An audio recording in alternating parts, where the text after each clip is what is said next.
चिंतामणी नगरीत नागरिकांची मोठी गर्दी, हर हर महादेवाचा जयघोष। यवतमाळ कळंब शहरातील श्रीनगरी परिसरात आज गुरुवारी सकाळी अचानक एक ऐतिहासिक व धार्मिक घटना उघडकीस आली। सारडी लेआउट येथील ओपन प्लेसवर सावित्रीबाई फुले माळी समाज भवनाचे बांधकाम सुरू असताना जेसीबीच्या सहाय्याने खोदकाम केले जात होते। सकाळी सुमारे 2 वाजताच्या सुमारास जमिनीखाली सुमारे 6 फूट खोल काळ्या पाषाणातील सुबक शिवलिंग, नंदी व शिवपिंड आढळून आले। ही माहिती वाऱ्यासारखी शहरात पसरताच नागरिकांनी मोठ्या संख्येने घटनास्थळी गर्दी केली। पुरुष, महिला, ज्येष्ठ नागरिकांसह भाविकांनी दर्शनासाठी गर्दी केली। काही नागरिक हार, फुले, कुंकू घेऊन आले तर काहींनी पेढे वाटून आनंद व्यक्त केला।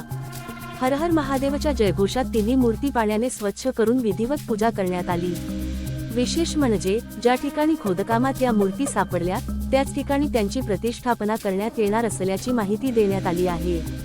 घटनेची माहिती मिळताच तहसीलदार धीरज स्थूल यांनी घटनास्थळी भेट देऊन पाहणी केली। या घटनेमुळे श्रीनगरी परिसरात भक्तिमय वातावरण निर्माण झाले असून नागरिकांमध्ये उत्सुकता आणि श्रद्धेची भावना दिसून येत आहे।